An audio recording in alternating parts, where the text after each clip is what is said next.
What is going on, family? Hope you guys are having a beautiful day, night, evening, whatever the case may be when you're watching this video. For today's video, this is going to be a very important one, per usual, but this is actually something that I haven't talked much about on the channel or just within the Discord as a whole, so I felt as if it's something that's definitely very important and something that I feel as if you guys as supply and demand traders should be comfortable with and should understand. And that's actually going to be understanding when exactly price is actually likely to invalidate or break through our supply and demand zones, right? Obviously, our supply and demand zones aren't going to work out 100% of the time, but with the correct confirmations, with the strategy that that we utilize, whatever the case may be, by using those certain things, obviously those give us extended confirmations and extended confidence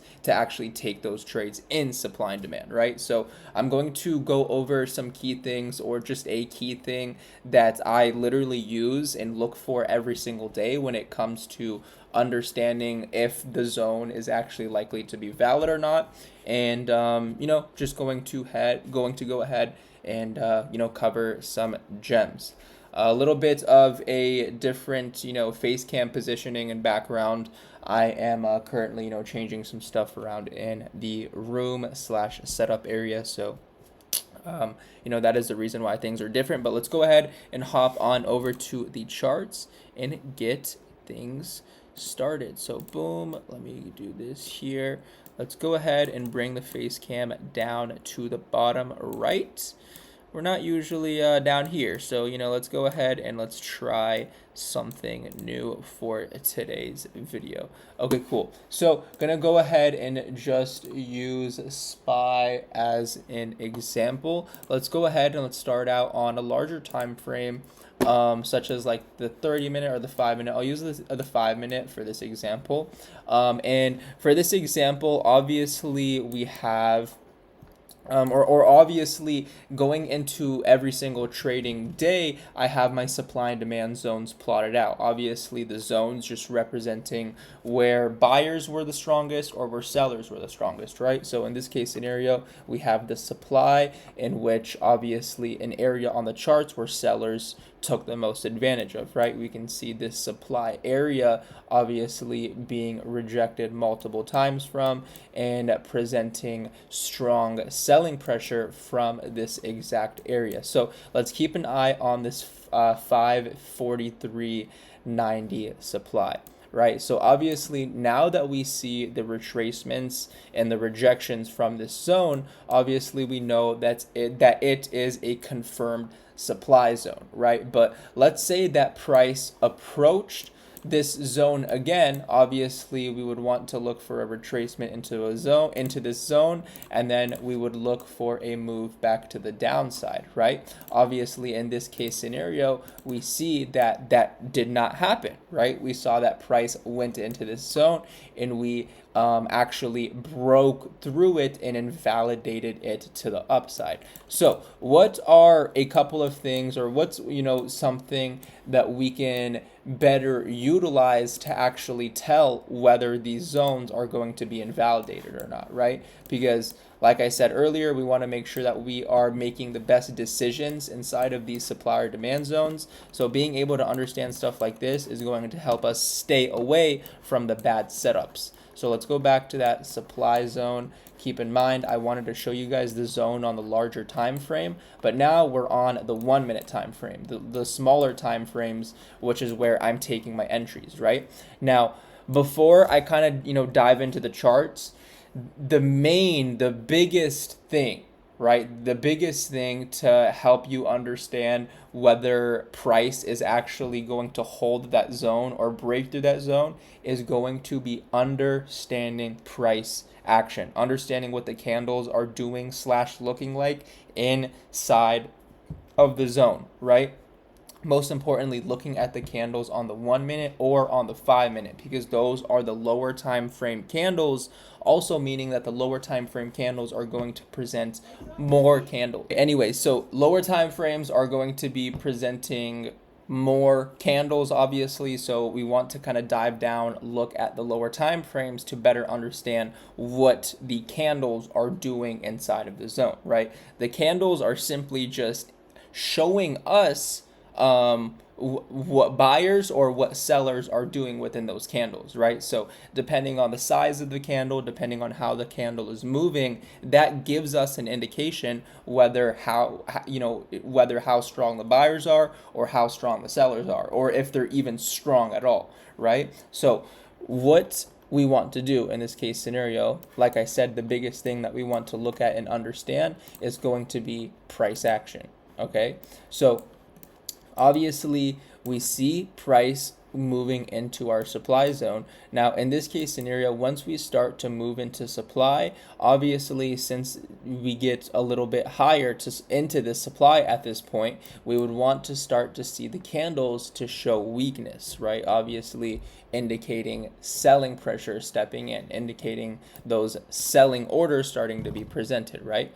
In this case scenario, we did see a bit of selling pressure step in, right? Obviously showing that those sellers were there, they just weren't strong enough to overload those buyers that were still in charge from this whole move up, right? So obviously we see the move to the downside, but realistically we still see that the buyers are heavily holding up price, right? Heavily holding this level, which is very important, right? Which is something that we want to understand, because now that we know that the buyers are holding this level, it shows that the buyers and sellers, they're pretty much going at war, right? One is not letting the other come on top, right? Become on top. So in this case scenario, we need to see who is going to win the war, whether that's going to be the buyers or whether that's going to be the sellers. And in this case scenario,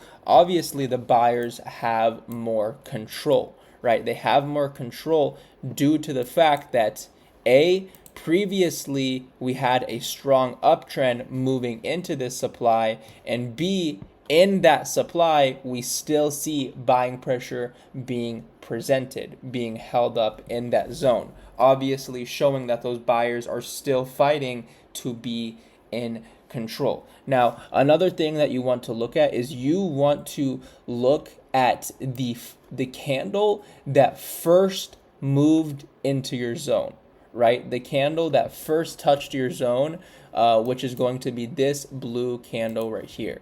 Let's get rid of this that line. Oh shit. Okay, so it's going to be this blue candle right here, because like I said, this is going to be the very first candle that touched that zone. So what we want to do is we want to mark out the bottom of that blue candle that touched the zone. If it's a demand, we're going to mark out the top of the candle that touched the zone first, but we're looking at supply. Now, this is another confirmation that I look for, right? This is more of a confirmation to actually decide your entry rather than deciding whether price is actually going to break through or not. And also, if you get this confirmation, which I'm about to show you, it kind of pushes away the fact that price is going to break through that zone. And I'll show you exactly why. So what you want to look for is you want to look for a full break and a full close below the candle that first pushed into that supply.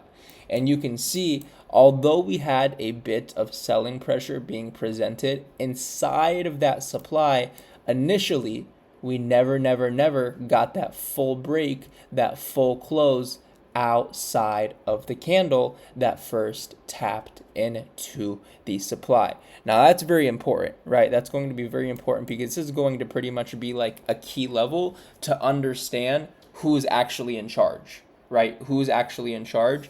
And in this case scenario, we see that when this level is tested, we see that the sellers failed to push price below that level, and the buyers held this level extremely well, did not give up that level, and continued to slowly push price up until they finally came out on top. And then that's when we started to get that strong buying pressure, strong buying momentum. And that's obviously what you guys see from price pushing to the upside significantly, right? So that's another key thing that you want to look at other than price action, right? Price action is going to be a very important tool that you want to understand, but there are there are different things other than price action, right? You're probably like, okay, I'm looking at price action, I'm understanding price action. That's not enough for me. Well, here's more, right? Here is more. So there should be no reason that you guys are failing to trade with your supply and demand zones,